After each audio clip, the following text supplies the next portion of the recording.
ಪ್ರೀತಿಯುಳ್ಳ ದೇವರ ಮಕ್ಕಳೇ, ನಿಮ್ಮೆಲ್ಲರಿಗೂ ಬೇಗನೆ ಬರಲಿಕ್ಕಿರುವ ಯೇಸು ಕ್ರಿಸ್ತನ ಮಧುರವಾದ ನಾಮದಲ್ಲಿ ವಂದನೆಗಳು. ಶುಭವಾರ್ತೆ ಎಂಬ ಈ ಕಾರ್ಯಕ್ರಮಕ್ಕೆ ತಮ್ಮೆಲ್ಲರಿಗೂ ಸ್ವಾಗತ. ಈ ದಿನ ನಾವು ಧ್ಯಾನಿಸಲಿಕ್ಕಿರುವಂಥ ವಾಕ್ಯ ಭಾಗ ಇಬ್ರಿಯ ಗ್ರಂಥ 11ನೇ ಅಧ್ಯಾಯ 33ರಿಂದ 35. ಇವತ್ತು ನಾವು ಧ್ಯಾನಿಸಲಿರುವಂಥ ವಿಷಯ ನಂಬಿಕೆಯ ಕುರಿತಾಗಿ ನಾವು ಧ್ಯಾನಿಸಲಿಕ್ಕಿದ್ದೇವೆ. ನಾವು ವಾಕ್ಯ ಭಾಗವನ್ನು ಓದಿಕೊಳ್ಳೋಣ. ನಂಬಿಕೆಯ ಮೂಲಕ ಅವರು ರಾಜ್ಯಗಳನ್ನು ಸ್ವಾಧೀನ ಮಾಡಿಕೊಂಡರು, ನೀತಿಯನ್ನು ನಡೆಸಿದರು, ವಾಗ್ದಾನಗಳನ್ನು ಪಡ್ಕೊಂಡರು, ಸಿಂಹಗಳ ಬಾಯಿ ಕಟ್ಟಿದರು, ಬೆಂಕಿಯ ಬಲವನ್ನು ಆರಿಸಿದರು, ಕತ್ತಿಯ ಬಾಯಿಗೆ ತಪ್ಪಿಸಿಕೊಂಡರು, ನಿರ್ಬಲರಾಗಿದ್ದು ಬಲಿಷ್ಠರಾದರು, ಯುದ್ಧದಲ್ಲಿ ಪರಾಕ್ರಮಶಾಲಿಗಳಾದರು, ಪರರ ದಂಡಗಳನ್ನು ಓಡಿಸಿಬಿಟ್ಟರು, ಸ್ತ್ರೀಯರು ಸತ್ತು ಹೋಗಿದ್ದ ತಮ್ಮವರನ್ನು ಪುನರುತ್ಥಾನದಿಂದ ತಿರುಗಿ ಹೊಂದಿದರು. ಕೆಲವರು ತಾವು ಯಾತನೆಯ ಯಂತ್ರಕ್ಕೆ ಕಟ್ಟಲ್ಪಟ್ಟಾಗ ಶ್ರೇಷ್ಠ ಪುನರುತ್ಥಾನವನ್ನು ಹೊಂದುವುದಕ್ಕೋಸ್ಕರ ಬಿಡುಗಡೆ ಬೇಡವೆಂದು ಹೇಳಿ ಮುರಿಸಿಕೊಂಡು ಸತ್ತರು. ಪ್ರೀತಿಯುಳ್ಳ ದೇವ ಮಕ್ಕಳೇ, ಈಗ ಓದಿದಂಥ ವಾಕ್ಯ ಭಾಗ ಒಂದು ನಂಬಿಕೆಯ ವಾಕ್ಯ ಭಾಗವಾಗಿದೆ. ನಂಬಿಕೆ ಒಂದು ದೈವಿಕವಾದ ಶಕ್ತಿಯಾಗಿದೆ. ಅದು ಒಳಗಿನ ಮನುಷ್ಯನನ್ನು ಬಲಪಡಿಸಿ ಕರ್ತನಿಗಾಗಿ ದೊಡ್ಡ ಕಾರ್ಯಗಳನ್ನು ಮಾಡಲು ನಮ್ಮನ್ನು ಪ್ರೇರೇಪಿಸುವಂಥದ್ದಾಗಿದೆ. ಈ ನಂಬಿಕೆಯಿಂದಲೇ ಸತ್ಯವೇದದಲ್ಲಿರುವಂಥ ನಮ್ಮ ಹಿರಿಯರು ಒಳ್ಳೆ ಸಾಕ್ಷಿಗಳನ್ನು ಪಡೆದಿದ್ದಾರೆ. ಅದು ಮಾತ್ರವಲ್ಲ, ಕರ್ತನಿಗಾಗಿ ಎದ್ದು ಪ್ರಕಾಶಿಸಿದ್ದಾರೆ. ಅದಕ್ಕಾಗಿ ದೇವರು ನಮ್ಮಲ್ಲಿ ನಂಬಿಕೆಯನ್ನು ಉಂಟು ಮಾಡುವುದಕ್ಕಾಗಿ ಸತ್ಯವೇದದಲ್ಲಿ ಅನೇಕ ಅದ್ಭುತ ಕಾರ್ಯಗಳನ್ನು, ಸೂಚಕ ಕಾರ್ಯಗಳನ್ನು ದೇವರು ಬರೆದಿಟ್ಟಿದ್ದಾರೆ. ನೀವು ನಂಬಿದರೆ ನಿಮ್ಮ ಜೀವಿತ ಸಮೃದ್ಧಿ ಹೊಂದುತ್ತದೆ. ಕರ್ತನು ನಿಮ್ಮ ಮೂಲಕ ತನ್ನ ನಾಮದ ಮಹಿಮೆಗೋಸ್ಕರವಾಗಿ ಮಹಾ ದೊಡ್ಡ ಕಾರ್ಯಗಳನ್ನು ಮಾಡುವುದು ನಿಶ್ಚಯವಾಗಿದೆ. ನೋಡ್ರಿ, ನಾವು ಓದಿದಂಥ ವಾಕ್ಯದ ಕಡೆಗೆ ಬರೋಣ. 11ನೇ ಅಧ್ಯಾಯ ನಂಬಿಕೆಯ ಅಧ್ಯಾಯ. ಇಬ್ರಿಯ ಗ್ರಂಥ 11ನೇ ಅಧ್ಯಾಯ ಪೂರ್ಣವಾಗಿ ನಂಬಿಕೆ ಬಗ್ಗೆ ಹೇಳಲ್ಪಟ್ಟಿದೆ. ನಂಬಿಕೆ ವೀರರ ಬಗ್ಗೆ ಮಾತನಾಡಿದೆ. ನಂಬಿಕೆಯಿಂದ ಯಾವೆಲ್ಲ ಭಕ್ತರು ಏನು ಸಾಧನೆ ಮಾಡಿದ್ದಾರೆಂಬುದಾಗಿ 11ನೇ ಅಧ್ಯಾಯದಲ್ಲಿ ತಿಳಿಸಲಾಗಿದೆ. ಅನೇಕ ವಾಕ್ಯಗಳು 11ನೇ ಅಧ್ಯಾಯ 4ನೇ ವಾಕ್ಯ ಮತ್ತು 7ನೇ ವಾಕ್ಯ, 8ನೇ ವಾಕ್ಯ, ಅಲ್ಲೆಲ್ಲ ನಂಬಿಕೆಯಿಂದ ಹೇಬೆಲನು ಶ್ರೇಷ್ಠವಾದ ಯಜ್ಞವನ್ನು ಕೊಟ್ಟನೆಂಬುದಾಗಿ ಹೇಳಲ್ಪಟ್ಟಿದೆ. ನಂಬಿಕೆಯಿಂದಲೇ ನೋಹನು ಆ ನಾವಿಯನ್ನು ಕಟ್ಟಿದನೆಂಬುದಾಗಿ ಹೇಳಲ್ಪಟ್ಟಿದೆ. ನಂಬಿಕೆಯಿಂದಲೇ ಅಬ್ರಾಹಮನು ದೇವರ ಕರೆಗೆ ಹೋಗೊಟ್ಟು ಅವನು ತನ್ನ ಸೇವೆಗೆ ಹೋದನೆಂಬುದಾಗಿ ನಾವು ನೋಡ್ತೇವೆ. ಅನೇಕ ಕಾರ್ಯಗಳು ನಂಬಿಕೆಯ ಕುರಿತಾಗಿ ಹೇಳಲ್ಪಟ್ಟಿದೆ. ಆದರೆ ನಾವು ಓದಿದಂಥ ವಾಕ್ಯ ಭಾಗವನ್ನು ನಾವು ಧ್ಯಾನಿಸುವಾಗ ಆ 2 ವಾಕ್ಯ ಭಾಗದಲ್ಲಿ 9 ಸಂಗತಿ ಹೇಳಲ್ಪಟ್ಟಿದೆ. ಎಷ್ಟು ಸಂಗತಿಗಳು? 9 ಸಂಗತಿಗಳು ಹೇಳಲ್ಪಟ್ಟಿದೆ. ನಂಬಿಕೆಯ ಮೂಲಕ ದೇವಭಕ್ತರು ಏನು ಮಾಡಿದ್ದಾರೆ, 9 ಕಾರ್ಯಗಳು. ನಾನು ವೇಗವಾಗಿ ಹೇಳ್ತಾನೆ. 1, ನಂಬಿಕೆಯ ಮೂಲಕ ಅವರು ರಾಜ್ಯಗಳನ್ನು ಸ್ವಾಧೀನಪಡಿಸಿಕೊಂಡ್ರು. 2, ಅವರ ನೀತಿಯನ್ನು ನಡೆಸಿದರು. 3, ವಾಗ್ದಾನಗಳನ್ನು ಪಡ್ಕೊಂಡ್ರು. 4, ಸಿಂಹಗಳ ಬಾಯಿ ಕಟ್ಟಿದ್ರು. 5, ಬೆಂಕಿಯ ಬಲವನ್ನು ಆರಿಸಿದರು. 6, ಕತ್ತಿಗೆ ತಪ್ಪಿಸಿಕೊಂಡರು. 7, ನಿರ್ಬಲರಾಗಿದ್ದು ಬಲಿಷ್ಠರಾದರು. 8, ಯುದ್ಧದಲ್ಲಿ ಪರಾಕ್ರಮಶಾಲಿಗಳಾದರು. 9, ಸ್ತ್ರೀಯರು ಸತ್ತು ಹೋಗಿದ್ದ ತಮ್ಮವರನ್ನು ಪುನರುತ್ಥಾನದಿಂದ ತಿರುಗಿ ಹೊಂದಿದರು. ಈ ದಿವಸ ನಾವು ಎಲ್ಲವನ್ನು ಧ್ಯಾನ ಮಾಡಲಿಕ್ಕಿಲ್ಲ, ಕೆಲವು ಕಾರ್ಯಗಳನ್ನು ಮಾತ್ರ ನಾವು ಧ್ಯಾನ ಮಾಡಿಕೊಳ್ಳೋಣ. ಮೊದಲನೇದಾಗಿ ಓದಿದಂಥ ವಾಕ್ಯ ಇಬ್ರಿಯ ಪತ್ರಿಕೆ 11ನೇ ಅಧ್ಯಾಯ 33ನೇ ವಚನ. ನಂಬಿಕೆಯ ಮೂಲಕ ಅವರು ರಾಜ್ಯಗಳನ್ನು ಸ್ವಾಧೀನಪಡಿಸಿಕೊಂಡರು. ನೋಡಿ, ನಂಬಿಕೆಯ ಮೂಲಕ ಅವರು ರಾಜ್ಯಗಳನ್ನು ಸ್ವಾಧೀನಪಡಿಸಿಕೊಂಡ್ರಂತೆ. ನೋಡ್ರಿ, ಈ ನಂಬಿಕೆ ಹೊರಗೆ ಕಾಣಿಸಿಕೊಳ್ಳುವಂಥ ನಮ್ಮ ಒಳಗಡೆ ಮರೆಯಾಗಿರುವಂಥ ಒಂದು ಮಹಿಮೆಯ ಬಲ. ಈ ದೇವ ಬಲದೊಂದಿಗೆ ಅದನ್ನು ಉಪಯೋಗಿಸುವಾಗ ಅದು ನಮ್ಮನ್ನು ಜಯಶಾಲಿಯನ್ನಾಗಿ ಮಾಡುತ್ತದೆ. ಅದಕ್ಕೆ ಬೈಬಲ್ 1 ಯೋಹಾನ 5:4 ಹೇಳುತ್ತೆ, ಲೋಕವನ್ನು ಜಯಿಸುವಂಥದ್ದು ನಿಮ್ಮ ನಂಬಿಕೆ. ಪಕ್ಕದವ್ರ ನಂಬಿಕೆ ಅಲ್ಲ, ಪಾಸ್ಟರ್ ನಂಬಿಕೆ ಅಲ್ಲ, ನಿಮ್ಮ ನಂಬಿಕೆ ಲೋಕವನ್ನು ಜಯಿಸ್ತದಂತೆ. ಅದಕ್ಕೆ ವಚನದಲ್ಲಿ ಬರೆಯಲ್ಪಟ್ಟಿದೆ, ಅವರುಗಳಂದರೆ ಯಾರು? ಭಕ್ತರುಗಳು ನಂಬಿಕೆಯ ಮೂಲಕ ರಾಜ್ಯಗಳನ್ನು, ದೇಶಗಳನ್ನು ಸ್ವಾಧೀನ ಮಾಡಿಕೊಂಡರು. ಅವರು ಅಂದರೆ ಯಾರು? ಅವರು ರಾಜ್ಯಗಳನ್ನು ಸ್ವಾಧೀನ ಮಾಡಿಕೊಂಡ್ರು. ಅವರಂದರೆ ಯಾರು? ಇಸ್ರಾಯೇಲ್ ಜನರು. ನೋಡ್ರಿ, ಮೋಶೆ ಮರಣದ ತರುವಾಯ ಕಾನಾನ್ ದೇಶಕ್ಕೆ ಪ್ರವೇಶಿಸುವಾಗ ಈಗ ನಾಯಕತ್ವ ಯೆಹೋಶುವನಿಗೆ ಬಂದಿದೆ. ಅವರ ಮುಂದೆ ದೊಡ್ಡ ಸವಾಲಿದೆ. ಏನಂದರೆ, ಅವರ ಮುಂದೆ 31 ಜನಾಂಗ ಇದೆ, 31 ಅರಸರಿದ್ದಾರೆ. ಈಗ ಕಾನಾನನ್ನು ಹೇಗೆ ಸ್ವಾತಂತ್ರ್ಯಿಸಿಕೊಳ್ಳುವುದು? ನೋಡ್ರಿ, ಆ 31 ರಾಜ್ಯಗಳನ್ನು ತಮ್ಮದಾಗಿಸಿಕೊಳ್ಳುವುದು ಹೇಗೆ? 7 ಜನಾಂಗದೊಟ್ಟಿಗೆ ಹೊಡೆದಾಡುವುದು ಹೇಗೆ? ಗಮನಿಸಿ, ಇಸ್ರಾಯೇಲರು ಅವರಿಗೆ ಒಂದು ಸೈನಿಕ ದಳ ಇಲ್ಲ, ಯುದ್ಧ ಅಭ್ಯಾಸ ಇಲ್ಲದವರು. ಏಕೆಂದರೆ ಅವರು ಐಗುಪ್ತ ದೇಶದಲ್ಲಿ 430 ವರ್ಷ ಇದ್ದರು. ಅವ್ರಿಗೆ ಗೊತ್ತಿರೋದೊಂದೇ ಇಟ್ಟಿಗೆ ಕೆಲಸ ಮಾಡೋದು. ಇಟ್ಟಿಗೆ ಕೆಲಸ ಮಾಡಲಿಕ್ಕೆ ಹೇಳಿದ್ರೆ ಇಟ್ಟಿಗೆ ಚೆನ್ನಾಗಿ ಕಟ್ಟಿ ಕೊಡ್ತಾರೆ. ಅದನ್ನು ಬಿಟ್ಟರೆ ಅವರಿಗೆ ಸೈನ್ಯದಲ್ಲಿ ಹೇಗೆ, ಅವರಿಗೆ ಸೈನ್ಯ ಅಂತ ಹೇಳೋದು ಸುಮ್ಮನೆ ಅಲ್ಲ, ಅದನ್ನು ನಾವು ಪ್ರಾಕ್ಟೀಸ್ ಮಾಡಬೇಕು, ಅವರಿಗೆ ಅಭ್ಯಾಸ ಕೊಡಬೇಕು. ಅವರಿಗೆ ಅಶ್ವಪಡೆ ಇಲ್ಲ, ರಥಬಲ ಇಲ್ಲ, ಯುದ್ಧಕ್ಕಾಗಿ ಹೊರಡುವ ಸೈನ್ಯ ಬಲವೂ ಕೂಡ ಇಲ್ಲ, ಕೈಯಲ್ಲಿ ಕತ್ತಿ ಕೂಡ ಇಲ್ಲ. ಆದರೆ ಅವರ ಒಳಗಡೆ ಒಂದು ಇತ್ತು, ಏನ್ರಿ? ನಂಬಿಕೆಯ ಇತ್ತು. ಆ ನಂಬಿಕೆಯ ಬಲ, ವಾಗ್ದಾನದ ಬಲ, ಈ ಎರಡೇ ಕಾರ್ಯ ಅವ್ರ ಜೊತೆ ಇದ್ದಿದ್ದು. ಒಂದು ನಂಬಿಕೆ, ಇನ್ನೊಂದು ವಾಗ್ದಾನ. ದೇವ ಮಕ್ಕಳೇ, ನಾನು ಹೇಳ್ತೇನೆ, ನಿಮ್ಮ ಲೈಫಲ್ಲಿ ಯಾರ ಬಲವು ನಿಮಗೆ ಇರಲಿಕ್ಕಿಲ್ಲ. ಆಸ್ತಿ ಬಲ ಇರಲಿಕ್ಕಿಲ್ಲ, ಏನೂ ಇಲ್ಲದೆ ಇರ್ಬೋದು, ಸಾಮರ್ಥ್ಯದ ಬಲ ಇರಲಿಕ್ಕಿಲ್ಲ, ಹಣ ಬಲ ಇರಲಿಕ್ಕಿಲ್ಲ, ತೋಳ್ಬಲ ಇರಲಿಕ್ಕಿಲ್ಲ. ಆದರೆ ಏನಿಲ್ಲದಿದ್ದರೂ ಪರವಾಗಿಲ್ಲ, ನಿಮಗೆ ನಂಬಿಕೆ ಇದ್ದರೆ ಸಾಕ್ರಿ. ಆ ನಂಬಿಕೆ ಇದ್ದರೆ, ಆ ನಂಬಿಕೆಯಿಂದ ನೀವು ಸಕಲವನ್ನು ಜಯಿಸಬಲ್ರಿ. ನನ್ನೊಂದಿಗೆ ಆಮೇನ್ ಎಂಬುದಾಗಿ ಒಂದು ಹೇಳ್ರಿ. ನೋಡ್ರಿ, ಈಗ ಇಸ್ರಾಯೇಲರ ಕೈಯಲ್ಲಿ ಎರಡೇ ಕಾರ್ಯ ಇರೋದು, ಒಂದು ದೇವರ ವಾಗ್ದಾನ, ಇನ್ನೊಂದು ನಂಬಿಕೆ. ಈ ನಂಬಿಕೆಯ ಬಲದಿಂದ ಅವ್ರು ಏನು ಮಾಡಿದ್ರಿ ಗೊತ್ತಾ? ಯೋರ್ದಾನ್ ನದಿ ಮುಂದೆ ಬಂದರು. ಯೋರ್ದಾನ್ ನದಿ ಹೇಳ್ತಾ ಇದೆ, ಹೇಯ್, ಇದುವರೆಗೂ ನನ್ನ ಮುಟ್ಟಿದವರು ಇಲ್ಲಿ ಒಬ್ಬರು ನಿಂತ್ಕೊಂಡಿಲ್ಲ, ಅದರಲ್ಲಿ ನೀವು ನನಗೆ ಕಾಲಿಡ್ಲಿಕ್ಕೆ ಬರ್ತೀರಾ? ಕಾಲಿಟ್ಟು ನೋಡ್ರಿ, ನಿಮ್ಮನ್ನ ಕೊಚ್ಕೊಂಡು ಹೋಗ್ತೀನಂತೆ ಯೋರ್ದಾನ್ ನದಿ ಹೇಳಿರ್ಬೋದು. ಆದರೆ ಯೋರ್ದಾನ್ ನದಿ ಮುಂದೆ ಬಂದಾಗ ಬೈಬಲ್ ಹೇಳ್ತದೆ, ಯೋರ್ದಾನ್ ನದಿ ಅವರ ಮುಂದೆ 2 ದಾರಿಯಾಗಿ ಅವರಿಗೆ ದಾರಿ ಬಿಟ್ಟು ಕೊಟ್ಟಿತು. ಕಾರಣ ಏನು ಗೊತ್ತಾ? ನಂಬಿಕೆ. ನಂಬಿಕೆಯ ಬಲದಿಂದ ಈಗ ಯೆರಿಕೋ ಗೋಡೆ ಮುಂದೆ ಬಂದಿದ್ದಾರೆ. ಫಸ್ಟ್ ಯೋರ್ದಾನ್ ಮುಂದೆ ಬಂದರು, ನಂಬಿಕೆಯಿಂದ ಅದನ್ನು ಜಯಿಸಿದ್ರು, ಯೋರ್ದಾನ್ ನದಿ ದಾಟೈತಿ. ಈಗ ಯೆರಿಕೋ ಗೋಡೆ ಮುಂದೆ ಬಂದಿದ್ದಾರೆ, ದೊಡ್ಡ ಕೋಟೆ. ಅವರೆಲ್ಲ ಇವರು ಸುದ್ದಿ ಕೇಳಿ ಎಲ್ಲ ಲಾಕ್ ಮಾಡಿಕೊಂಡ್ರು. ಈಗ ಆ ಗೋಡೆ ಒಳಗಡೆ ಹೋಗಬೇಕು. ಈಗ ಒಳಗೆ ದೊಡ್ಡ ಕೋಟೆ, ಹತ್ತಲಿಕ್ಕಾಗಲ್ಲ, ಇಳಿಲಿಕ್ಕಾಗಲ್ಲ. ಏನು ಮಾಡಿದ್ರೆ ಗೊತ್ತಾ? ನಂಬಿಕೆಯಿಂದ ಮುನ್ನುಗ್ಗಿ ದೇವರಿಗೆ ಸ್ತೋತ್ರ ಮಾಡುವಾಗ ಯೋರ್ದಾನ್ ಹಾಗೆ ಇದ್ದಂಥ ಸವಾಲು, ಯೆರಿಕೋ ಕೋಟೆ ಹಾಗೆ ಇದ್ದಂಥ ಆ ಕೋಟೆಗಳು ಬಿದ್ದು ಹೋದವು. ಪ್ರೀತಿಯುಳ್ಳ ದೇವ ಮಕ್ಕಳೇ, ನೀವು ನಂಬಿಕೆಯ ಬಲದಿಂದ ಮುನ್ನುಗ್ಗುವಾಗ ನಿನ್ನ ಜೀವಿತದಲ್ಲಿ ಯೋರ್ದಾನ್ ಹಾಗೆ ಅನೇಕ ಸವಾಲುಗಳು, ಬಾ ನೋಡೋಣ ಅಂತೇಳಿ ಅನೇಕ ಸವಾಲುಗಳು ಬರ್ಬೋದು. ಆದರೆ ನಂಬಿಕೆಯಿಂದ ಮುಂದುವರಿಯೋದಾದರೆ ಅವು ನಿಮಗೆ ದಾರಿ ಬಿಡುತ್ತದೆ. ನೀವು ನಂಬಿಕೆಯಿಂದ ಮುನ್ನುಗ್ಗುವಾಗ ಸೈತಾನನ ಕೋಟೆಗಳು ಯೇಸುವಿನ ನಾಮದಲ್ಲಿ ಬಿದ್ದು ಹೋಗ್ತದೆ. ಎಂಥ ಕೋಟೆ ಇದ್ದರೂ ಪರವಾಗಿಲ್ಲ, ನಂಬಿಕೆಯಿಂದ ಮುಂದೆ ಹೋಗಿ. ನಂಬಿಕೆ ಮುಂದೆ ಯಾವುದು ನಿಂತ್ಕೊಳ್ಳಿಕ್ಕೆ ಸಾಧ್ಯ ಇಲ್ಲ. ಅದಕ್ಕೆ ಬೈಬಲ್ ಹೇಳುತ್ತದೆ, ಅವರು ನಂಬಿಕೆಯ ಮುಖಾಂತರ ದೇಶಗಳನ್ನು ಸ್ವಾಧೀನಪಡಿಸಿಕೊಂಡರು. ನೋಡ್ರಿ, ಇಸ್ರಾಯೇಲರ ಆಳುತ್ತಿದ್ದವರ ಮೇಲೆ ನಂಬಿಕೆಯ ಬಲದಿಂದ ಅವರೆಲ್ಲ ಕಾರ್ಯಗಳನ್ನು ಜಯಿಸಿದರು. ಯಾವನು ಜಯಶಾಲಿಯಾಗುತ್ತಾನೋ ಎಂಬ ಪದ ಪ್ರಕಟಣೆ ಪುಸ್ತಕದಲ್ಲಿ ತಿರುಗಿ ಬರ್ತದೆ. ಯಾವನು ಜಯಶಾಲಿಯಾಗುತ್ತಾನೋ, ಯಾವನು ಜಯಶಾಲಿ ಆಗ್ತಾನೋ. ಹಳೆ ಒಡಂಬಡಿಕೆಯ ಭಕ್ತರು ಹೇಗೆ ಜಯಶಾಲಿಗಳಾದರೂ ಗೊತ್ತಾ? ನಂಬಿಕೆಯಿಂದಲೇ ಅವರು ಕಾನಾನಿನ ನಿವಾಸಿಗಳನ್ನು ಹೊರಡಿಸಿಬಿಟ್ಟರು. ನಂಬಿಕೆಯಿಂದಲೇ ಅವರು ಯೆರಿಕೋ ಗೋಡೆಯನ್ನು ನಿರ್ಮೂಲಗೊಳಿಸಿ ಜಯಗೊಳಿಸಿದರು.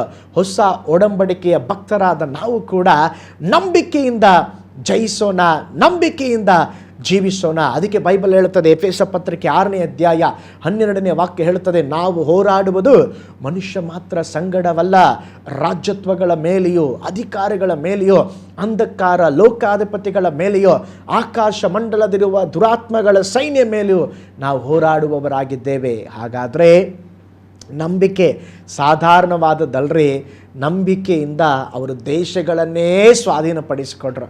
ಹಳೇ ಒಡಂಬಡಿಕೆ, ಹೊಸ ಒಡಂಬಡಿಕೆಯಲ್ಲಿರುವಂಥ ನಮಗೆ ಅದಕ್ಕಿಂತಲೂ ನಂಬಿಕೆ ಭಯಾನಕ. ಅದಕ್ಕೆ ಅಪೊಸ್ತಲ ಪೌಲನು ಹೇಳ್ತಾನೆ, ನಾವು ನೋಡಿ ನಡೆಯುವವರಲ್ಲ, ಕಂಡು ನಡೆಯುವವರಲ್ಲ, ನಾವು ನಂಬಿ ನಡೆಯುವವರು. Praise the lord. ನೀವು ನಂಬಿಕೆಯಿಂದ ನಡೆಯಿರಿ, ನೀವು ಅನೇಕ ಕಾರ್ಯಗಳನ್ನು ಸ್ವಾಧೀನಪಡಿಸಿಕೊಳ್ಬೋದು. ನೀವೇನು ಬಿಟ್ಟರು ಈ ನಂಬಿಕೆಯನ್ನು ಬಿಡಬೇಡ್ರಿ. ನಂಬಿಕೆಯಿಂದ ಮುಂದೆ ಸಾಗಿ ಜಯ ನಿಮ್ಮದಾಗತ್ತೆ. ಎರಡನೇದಾಗಿ ಆ ವಾಕ್ಯ ಭಾಗದಲ್ಲಿ ನೋಡ್ತೇವೆ, ಅವರು ನಂಬಿಕೆಯ ಮೂಲಕ ಏನು ನಡೆಸಿದ್ರಂತೆ? ನೀತಿಯನ್ನು ನಡೆಸಿದ್ರಂತೆ. ಒಂದು, ನಂಬಿಕೆ ಮುಖಾಂತರ ದೇಶಗಳನ್ನು ಸ್ವಾಧೀನಪಡಿಸಿಕೊಂಡ್ರು. ಎರಡು, ನಂಬಿಕೆಯ ಮೂಲಕ ನೀತಿಯನ್ನು ನಡೆಸಿದರು. ದೇವ ಮಕ್ಕಳು ನೀತಿಯನ್ನು ನಡೆಸುವುದಕ್ಕಾಗಿ ಕರೆಯಲ್ಪಟ್ಟಿದ್ದೇವೆ. ನಮ್ಮ ಕ್ರಿಯೆಗಳು ನೀತಿ ಉಳ್ಳದ್ದಾಗಿರಬೇಕು. ನಂಬಿಕೆ ಮತ್ತು ಕ್ರಿಯೆ ಇವೆರಡು ಒಂದಕ್ಕೊಂದು ಹೆಣೆದುಕೊಂಡಿದೆ. ಕ್ರಿಯೆ ಇಲ್ಲದೆ ನಂಬಿಕೆ ಇಲ್ಲ, ನಂಬಿಕೆ ಇಲ್ಲದೆ ಕ್ರಿಯೆ ಇಲ್ಲ. ಇವೆರಡೂ ಒಟ್ಟೊಟ್ಟಿಗೆ ಹೋಗಬೇಕು. ನೋಡ್ರಿ, ವಿದ್ಯುತ್ ಶಕ್ತಿಯನ್ನು ತೆಗೆದುಕೊಳ್ಳ್ರಿ, ಅದನ್ನು ಹಾಗೆ ಇಡುವುದಾದರೆ ಅದರಿಂದ ಯಾವ ಪ್ರಯೋಜನ ಇಲ್ಲ. ಈಗ ನಿಮ್ಮ ಮನೆಗೆ ಕರೆಂಟ್ ಕನೆಕ್ಷನ್ ಕೊಟ್ಟಿರ್ತಾರೆ, ನೀವು ಕರೆಂಟ್ ಹಾಕಬೇಕು, ಫ್ರಿಜ್ ಹಾಕಬೇಕು, ವಾಷಿಂಗ್ ಮಿಷಿನ್ ಯೂಸ್ ಮಾಡಬೇಕು, ಆವಾಗಲೇ ವಿದ್ಯುತ್ ಶಕ್ತಿಯನ್ನು ಪ್ರಯೋಜನ ಪಡ್ಕೋಬೋದು. ನನ್ನ ಮನೆ ಕರೆಂಟ್ ಕೊಟ್ಟಿದ್ದಾರೆ ಅಂತೇಳಿ ಯಾವುದು ಉಪಯೋಗ ಮಾಡದೇ ಇದ್ದರೆ ಅದು ಚಲನೆ ಆಗೋದಿಲ್ಲ. ಅದೇ ಥರ ಈ ನಂಬಿಕೆ ಅನ್ನುವಂಥದ್ದು ನೀತಿಯನ್ನು ನಡೆಸುವುದಕ್ಕೆ, ನಂಬಿಕೆ ಅನ್ನುವಂಥದ್ದು ನೀತಿಯಲ್ಲಿ ನಡೆಯುವುದಕ್ಕೆ ಸಹಾಯ ಮಾಡ್ತದೆ. ಅದಕ್ಕೆ ಬೈಬಲಲ್ಲಿ ಒಂದು ವಚನ ಹೇಳ್ತದೆ, ನೀತಿವಂತನು ಹೇಗೆ ಬದುಕ್ತಾನಂತೆ? ನಂಬಿಕೆಯಿಂದಲೇ ಬದುಕ್ತಾನಂತೆ. ನಂಬಿಕೆಯಿಂದಲೇ ನೀತಿವಂತನು ಬದುಕ್ತಾನೆಂಬುದಾಗಿ ಬೈಬಲ್ ಹೇಳ್ತದೆ. ಆದ್ದರಿಂದ ನಾವು ನೀತಿಯ ಕಾರ್ಯಗಳನ್ನು ಮಾಡುವುದಕ್ಕೋಸ್ಕರವಾಗಿ ನಂಬಿಕೆ ನಮ್ಮ ಜೀವಿತದಲ್ಲಿ ಇರುವಂಥದ್ದಾಗಿದೆ. ಮೂರನೇದಾಗಿ ಅವರು ನಂಬಿಕೆಯಿಂದ ಏನು ಮಾಡಿದ್ರು ಅಂತ ಹೇಳಿದ್ರೆ, ಒಂದು, ಅವರು ದೇಶಗಳನ್ನು ಸ್ವಾಧೀನಪಡಿಸಿಕೊಂಡ್ರು. ಎರಡು, ಅವರ ನಂಬಿಕೆಯಿಂದ ನೀತಿಯ ಕ್ರಿಯೆಗಳನ್ನು ನಡೆಸಿದರು. ಮೂರು, ನಂಬಿಕೆಯಿಂದ ವಾಗ್ದಾನಗಳನ್ನು ಪಡ್ಕೊಂಡ್ರಂತೆ. ಸುಮ್ಮನೆ ಕೂತ್ಕೊಂಡು ಸುಮ್ಮನೆ ಎಲ್ಲೆಲ್ಲೋ ಕೆಲವರು ಹೇಳ್ತಾರೆ ನಮಗೆ ಜ್ಞಾನೋದಯವಾಯಿತು. ಆ ಥರ ಜ್ಞಾನೋದಯ ಎಲ್ಲ ದೇವ್ರು ನಮಗೆ ಕೊಡೋದಿಲ್ಲ ರೀ, ಇನ್ಸ್ಟಂಟ್ ಆ ಥರ ಎಲ್ಲ ಮಾಡೋದಿಲ್ಲ. ಅವರು ಹೇಗೆ ವಾಗ್ದಾನ ಪಡ್ಕೊಂಡ್ರಂತೆ? ನಂಬಿಕೆಯಿಂದ ವಾಗ್ದಾನ ಪಡ್ಕೊಂಡ್ರಂತೆ. ವಾಗ್ದಾನಗಳನ್ನು ಸಹ ಪಡೆಯುವುದಕ್ಕೆ ನಮಗೆ ನಂಬಿಕೆ ಬೇಕಾಗಿದೆ. ವಾಗ್ದಾನವೆಂಬುದು ಸಾಮಾನ್ಯ ಕಾರ್ಯವಲ್ಲ ದೇವ ಮಗುವೆ, ಅದು ದೇವರು ಕರ್ತನು ನಮ್ಮೊಂದಿಗೆ ಮಾಡುವಂಥ ಒಂದು ಪ್ರತಿಜ್ಞೆಯಾಗಿದೆ. ಸತ್ಯವೇದದಲ್ಲಿ ಹೇರಳವಾದ ವಾಗ್ದಾನಗಳಿದೆ, ಸುಮಾರು ವಾಗ್ದಾನಗಳಿದೆ. ಆದರೆ ಆ ವಾಗ್ದಾನಗಳನ್ನು ನಾವು ನಂಬಿಕೆಯಿಂದ ಹರಿಕೆ ಮಾಡಿ ಅವುಗಳನ್ನು ಪಡೆದುಕೊಳ್ಳಬೇಕು. ಆದಿಕಾಂಡ 32:26 ವಾಕ್ಯದಲ್ಲಿ ನೋಡ್ತೇವೆ, ಒಂದು ರಾತ್ರಿ ಯಾಕೋಬನು ಪ್ರೇಯರ್ ಮಾಡ್ತಾ ಇದ್ದಾನೆ. ದೇವ್ರು ಹೇಳಿದ್ರು, ಬೆಳಿಗ್ಗೆ ಆಯಿತು ಬಿಟ್ಬಿಡಪ್ಪ, ನಾನು ಹೋಗ್ಬಿಡ್ತೇನೆ. ಅವನು ಹೇಳ್ತಾ ಇದ್ದಾನೆ, ದೇವರೇ ನೀನು ನನ್ನನ್ನು ಆಶೀರ್ವದಿಸೋದ ಹೊರತು ನಾನು ಬಿಡೋದಿಲ್ಲ, ನೀನು ನನ್ನ ಆಶೀರ್ವದಿಸೋದ ಹೊರತು ನಾನು ನಿನ್ನ ಬಿಡೋದಿಲ್ಲ. ಒಂದು ದೊಡ್ಡ ಫೈಟಿಂಗ್. ಅವನೇನು ಮಾಡ್ದಂದರೆ ವಾಗ್ದಾನ ಹಿಡ್ಕೊಂಡ. ತಿರುಗಿ ಇನ್ನೊಂದು ಪ್ರಾರ್ಥನೆ ಹೇಳ್ತಾನೆ, ದೇವರೇ ನಿನ್ನ ವಾಗ್ದಾನ ನೆನಪಿಗೆ ತಂದುಕೋ, ನಮ್ಮ ಪಿತೃಗಳಿಗೆ ಮಾಡಿದ ವಾಗ್ದಾನವನ್ನು ನೀನು ತಂದುಕೋ. ಪ್ರೀತಿಯುಳ್ಳ ದೇವ ಮಕ್ಕಳೇ, ನಂಬಿಕೆಯಿಂದ ವಾಗ್ದಾನಗಳನ್ನು ಪಡೆದುಕೊಳ್ಳ್ರಿ. ಈ ನಂಬಿಕೆ ಇದ್ದರೆ ವಾಗ್ದಾನ ನಿನ್ನ ಬಳಿ ಬರ್ತದೆ, ನೀನು ಹುಡುಕೊಂಡು ಹೋಗಬೇಕಾದ ಅವಶ್ಯಕತೆ ಇಲ್ಲ. ಆದರೆ ಈ ನಂಬಿಕೆನೇ ನಿನ್ನಲ್ಲಿ ಇಲ್ಲ ಅಂತ ಹೇಳಿದ್ರೆ ವಾಗ್ದಾನ ನಿನ್ನ ಬಳಿ ಬರೋದಿಲ್ಲ. ಯಾರಲ್ಲಿ ನಂಬಿಕೆ ಇರುತ್ತದೆಯೋ ಆ ವಾಗ್ದಾನ ಬರ್ತದೆ. ನೋಡ್ರಿ, ಅಬ್ರಾಮನ ನಂಬಿದ, ಆ ನಂಬಿದ ಕಾರಣ ವಾಗ್ದಾನ ಅವನಿಗೆ ಬಂತು. ಆ ವಾಗ್ದಾನ ಬಂದಿದ್ದರಿಂದ ಅವನು ನಂಬಿದ. ನೋಡ್ರಿ, ಎಲ್ಲಕ್ಕೂ ಒಂದಕ್ಕೊಂದು ಲಿಂಕ್ ಇದೆ. ಆದ್ದರಿಂದ ದೇವ ಮಗುವೇ, ನಂಬಿಕೆಯಿಂದಲೇ ವಾಗ್ದಾನವನ್ನು ಹೊಂದಿಕೋ, ಪಡೆದುಕೋ. ಯಾಕೋಬನು ಇಸ್ರಾಯೇಲ್ನಾಗಿ ಆಶೀರ್ವಾದಕ್ಕೆ ಪಾತ್ರನಾದನು, ಅದೇ ಥರ ನೀನು ಹೋರಾಡಿ ವಾಗ್ದಾನವನ್ನು ಹೊಂದಿಕೋ. ಅದಕ್ಕೆ ಬೈಬಲ್ ಹೇಳ್ತದೆ, ದೇವರು ಹೇಳಿದಂಥ ವಾಗ್ದಾನಗಳಲ್ಲಿ, ಸ್ಪೆಷಲ್ ಇಸ್ರಾಯೇಲರಿಗೆ ಮಾಡಿದ ವಾಗ್ದಾನಗಳಲ್ಲಿ ಒಂದಾದರೂ ತಪ್ಪಿ ಹೋಗಲಿಲ್ಲ ಅಂತೆ. ಏಕೆಂದರೆ ನಮ್ಮ ದೇವರು ವಾಗ್ದಾನ ಮಾಡಿದಾತನು ನಂಬಿಗಸ್ತನು, ವಾಗ್ದಾನ ಮಾಡಿದಾತನು ನಂಬಿಗಸ್ತನು. ಹೌದು ಪ್ರಿಯರ, ನಂಬಿಕೆಯಿಂದ ವಾಗ್ದಾನಗಳನ್ನು ಪಡ್ಕೊಳ್ರಿ. ನಾಲ್ಕನೆಯದಾಗಿ, ಅವರು ಸಿಂಹಗಳ ಬಾಯನ್ನು ಕಟ್ಟಿದ್ರಂತೆ. ಯಾವುದರಿಂದ? ನಂಬಿಕೆಯಿಂದ. ಒಂದು, ಅವರು ನಂಬಿಕೆಯಿಂದ ದೇಶಗಳನ್ನು ಸ್ವಾಧೀನಪಡಿಸಿಕೊಂಡರು. ಎರಡು, ಅವರು ನಂಬಿಕೆಯಿಂದ ನೀತಿಯನ್ನು ನಡೆಸಿದರು. ಮೂರನೇದಾಗಿ ನೋಡಿದ್ದೇವೆ, ನಂಬಿಕೆಯಿಂದ ವಾಗ್ದಾನಗಳನ್ನು ಪಡೆದುಕೊಂಡರು. ನಾಲ್ಕನೆಯದಾಗಿ, ನಂಬಿಕೆಯಿಂದ ಸಿಂಹಗಳ ಬಾಯನ್ನು ಕಟ್ಟಿದರು. ಸತ್ಯವೇದದಲ್ಲಿ ಸಿಂಹಗಳ ಬಾಯಿ ಕಟ್ಟಿದವರು ಯಾರು ಗೊತ್ತಾ? ಎಲ್ಲರಿಗೂ ಗೊತ್ತು, ದಾನಿಯೇಲನು ಸಿಂಹದ ಗವಿಯಲ್ಲಿ ಹಾಕಲ್ಪಟ್ಟ. ಆದಾಗ್ಯೂ ದಾನಿಯೇಲನಲ್ಲಿ ವಿಶೇಷವಾದ ನಂಬಿಕೆ ಇತ್ತು. ಏನೋ ಗೊತ್ತಾ? ಆ ಸಿಂಹಗಳು ಯಾವ ಕೇಡನ್ನು ಮಾಡಲಾರವು, ಯಾಕೆಂದರೆ ಕರ್ತನು ನನ್ನ ಮುಂಭಾಗದಲ್ಲಿ ನಾನು ಉತ್ತಮವಾಗಿ ನಡೆದಿದ್ದೇನೆ, ನಾನು ಅರಸನಿಗೆ ಯಾವ ದ್ರೋಹ ಮಾಡಲಿಲ್ಲ, ನನ್ನ ದೇವರು ಯೂದ ಕುಲದ ಸಿಂಹವಾಗಿರುವಾಗ ಲೋಕ ಪ್ರಕಾರವಾದ ಸಿಂಹ ನನಗೇನು ಮಾಡುವುದಿಲ್ಲ. ನೋಡಿ, ಅರಸನನ್ನು ದಾನಿಯೇಲನ ಕರೆಯುವಾಗ ದಾನಿಯೇಲ್ ನಿದ್ರೆ ಮಾಡ್ತಾ ಇದ್ದ. ಸಿಂಹದ ಗವಿಯೊಳಗೆ ಕೆಲವರೆಲ್ಲ ಸಂಡೇ ಸ್ಕೂಲ್ ಟೀಚ್ ಮಾಡ್ತಾರೆ, ಸಿಂಹದ ಗವಿಗಳಿಗೆ ಹೋಗಿ ದಾನಿಯೇಲ ಪ್ರೇಯರ್ ಮಾಡ್ದ. ಅದು ರಾಂಗ್. ಅವನು ಪ್ರೇಯರ್ ಮಾಡಲಿಲ್ಲ ರೀ. ಪ್ರೇಯರ್ ಮುಂಚೆ ಮಾಡ್ದ. ಸಿಂಹದ ಗವಿಗೆ ಹೋಗೋ ಮುಂಚೆ ಪ್ರೇಯರ್ ಮಾಡ್ದ. ಸಿಂಹದ ಗವಿಗೆ ಹೋಗಿ ಅವನು ಪ್ರೇಯರ್ ಮಾಡ್ದ ಅಂತಲೇ ಬೈಬಲ್ ಇಲ್ಲ. ಸಿಂಹದ ಗವಿ ಹೋಗಿ ನಿದ್ರೆ ಮಾಡ್ತಾ ಇದ್ದಾನೆ. ಯಾಕೆ ಹೇಳಿ? ಆಲ್ರೆಡಿ ನಂಬಿಕೆ ಅವನೊಳಗಿದೆ. ಅಲ್ಲಿ ಹೋಗ್ಬಿಟ್ಟು ಸಿಂಹಬೇ ನಿನ್ನ ಬಾಯಿ ಕಟ್ತಾನೆ ಅಂತೇಳಿ ಏನೇ ಹೇಳಿಲ್ಲ. ಅವನು ಮುಂಚೆನೇ ಪ್ರೇಯರ್ ಮಾಡಿದ್ದ. ಆ ನಂಬಿಕೆ ಆ ಸಿಂಹವನ್ನು ಬಾಯನ್ನು ಕಟ್ಟಿ ಹಾಕ್ತು. ನೋಡ್ರಿ, ಅದಕ್ಕೆ ಅಲ್ಲಿ ಅರಸನು ಮುಂಜಾನೆ ಬಂದು ಹೇಳ್ತಾ ಇದ್ದಾನೆ, ದಾನಿಯೇಲ 6:20 ಓದಿ ನೋಡ್ರಿ. ದಾನಿಯೇಲನೇ, ಜೀವಸ್ವರೂಪನಾದ ದೇವರ ಸೇವಕನೇ, ನಿತ್ಯವೂ ಪೂಜಿಸುವ ನಿನ್ನ ದೇವರು ನಿನ್ನನ್ನು ಸಿಂಹಗಳಿಂದ ಉದ್ಧರಿಸ ಶಕ್ತನಾದನೋ. ಕೇಳ್ತಾ ಇದ್ದಾನೆ, ಇದೇನಪ್ಪ? ಇಲ್ಲಾಂದರೆ ಸಿಂಹದ ಬಾಯಿಯೊಳಗೆ ಹೋಗ್ಬಿಟ್ಟ? ದಾನಿಯೇಲ ಹೇಳ್ತಾ ಇದ್ದಾನೆ, ಇದೇನೇ. ಯಾಕೆ? ನನ್ನ ನಂಬಿಕೆ ಸಿಂಹದ ಬಾಯನ್ನು ಕಟ್ಟಿ ಹಾಕಿದೆ. ಹೌದು ಪ್ರಿಯರೇ, ಒಂದು ವೇಳೆ ನಮ್ಮ ಕಾಲಘಟ್ಟದಲ್ಲಿ ಸಿಂಹಗಳನ್ನು ನಾವು ನೋಡೋದು ಯಾವಾಗ? ಎಲ್ಲೋ ಪ್ರಾಣಿ ಜೂಗೆ ಎಲ್ಲ ಹೋದರೆ ಸಿಂಹಗಳನ್ನು ನೋಡ್ತೀವಿ, ಅಂಥ ಒಂದು ಪರಿಸ್ಥಿತಿಗೆ ಬಂದುಬಿಟ್ಟಿದ್ದೇವೆ.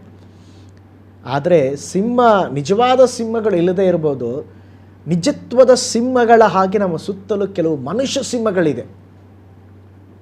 ಕಾಯ್ತಾ ಇದ್ದಾರೆ, ಬಾ ನಿನಗೆ ಇದೆ, ಬಾ ತುಂಬ ಆಯಿತು, ಚರ್ಚ್ ಅಂತೀಯ, ಬೈಬಲ್ ಅಂತೀಯ, ಹೋಗ್ತೀನಿ ಅಂತೀಯ, ನಿನ್ನನ್ನು ನಾನು ಈ ಸಾರಿ ಕಚ್ಚಿದ್ರೆ ಬಿಡೋದಿಲ್ಲ. ಆದರೆ ನಿನ್ನೊಳಗೆ ನಂಬಿಕೆ ಇದ್ದರೆ ಆ ಸಿಂಹಗಳ ಬಾಯನ್ನು ಕಟ್ಟಿ ಹಾಕ್ತೀವಿ. ಸಿಂಹಗಳಾಗಿರುವ ಮನುಷ್ಯರ ಬಾಯನ್ನು ಕೂಡ ನೀನು ಕಟ್ಟಿ ಹಾಕ್ತೀಯ. ದಾನಿಯೇಲನಲ್ಲಿ ಒಂದು ಚಿಕ್ಕ ತಪ್ಪನ್ನು ಕೂಡ ಅವ್ರು ಕಂಡುಹಿಡಿಯಲಿಲ್ಲಂತೆ. ಹಗಲು ರಾತ್ರಿ ಟ್ರೈ ಮಾಡಿದ್ರು. ಇವನು ಹೆಂಗಾದರೂ, ಇವನು ತುಂಬ ಜಾಸ್ತಿ ಆಯಿತು, ಪ್ರಮೋಷನ್ ಎಲ್ಲ ಜಾಸ್ತಿ ಸಿಗ್ತಾ ಇದೆ, ಹೆಂಗಾದರೂ ಇವನ್ನ ಅಡ್ರೆಸ್ ಇಲ್ದಂಗೆ ಮಾಡೋಣ. ಆದರೆ ಯೂದ ಕುಲದ ಸಿಂಹವಾಗಿರುವ ಯೇಸು ಸ್ವಾಮಿ ನಮ್ಮೊಂದಿಗಿರುವಾಗ ಇಹಲೋಕದ ಸಿಂಹಗಳು ಏನು ಮಾಡಲು ಸಾಧ್ಯವಿಲ್ಲ. ಒಂದು ಹಲ್ಲೆಲೂಯಾ ಹೇಳ್ರಿ, ಹಲ್ಲೆಲೂಯಾ, ಪ್ರೈಸ್ ದಿ ಲಾರ್ಡ್. ನಂಬಿಕೆಯಿಂದ ಸಿಂಹಗಳ ಬಾಯನ್ನು ಕಟ್ಟಿದರು. 4 ಸಂಗತಿ ಹೇಳಿದೆ. ನಮಗೆ ಸಮಯ ಮುಗೀತು. ಮುಂದಿನ ಸಂಚಿಕೆಯಲ್ಲಿ ಇದನ್ನು ನಿಮ್ಮೊಂದಿಗೆ ನಾನು ಹಂಚಿಕೊಳ್ತೇನೆ. ನಂಬಿಕೆ ಅನ್ನುವುದು ಸಾಧಾರಣವಲ್ಲ. ನಂಬಿಕೆಯಿಂದ ಏನು ಜನರು ಏನು ಮಾಡಿದ್ದಾರೆ ಎಂಬುದಾಗಿ ನಾವು ಧ್ಯಾನಿಸ್ತಾ ಇದ್ವಿ. ಮೊದಲು ನಾವು ನೋಡಿದೆವು, ನಂಬಿಕೆಯಿಂದ ಅವರು ರಾಜ್ಯಗಳನ್ನು ಸ್ವಾಧೀನಪಡಿಸಿಕೊಂಡ್ರು. ಎರಡನೇದಾಗಿ ನಾವು ನೋಡಿದೆವು, ನಂಬಿಕೆಯಿಂದ ಅವರು ನೀತಿಯನ್ನು ನಡೆಸಿದರು. ಮೂರನೇದಾಗಿ ನಾವು ನೋಡಿದೆವು, ನಂಬಿಕೆಯಿಂದ ಅವರು ವಾಗ್ದಾನಗಳನ್ನು ಪಡ್ಕೊಂಡ್ರು. ನಾಲ್ಕನೇದಾಗಿ ನೋಡಿದೆವು, ನಂಬಿಕೆಯಿಂದ ಸಿಂಹಗಳ ಬಾಯನ್ನು ಕಟ್ಟಿದರು. ಅದೇ ವಿಧವಾದಂಥ ಕೃಪೆಯನ್ನು ದೇವರು ನಿಮಗೆ ದಯಪಾಲಿಸಲಿ. ವೀಕ್ಷಿಸಿದ ನಿಮ್ಮೆಲ್ಲರನ್ನ ದೇವರು ಧಾರಾಳವಾಗಿ ಆಶೀರ್ವಾದ ಮಾಡಲಿ. ನಾವು ಪ್ರಾರ್ಥನೆ ಮಾಡೋಣ.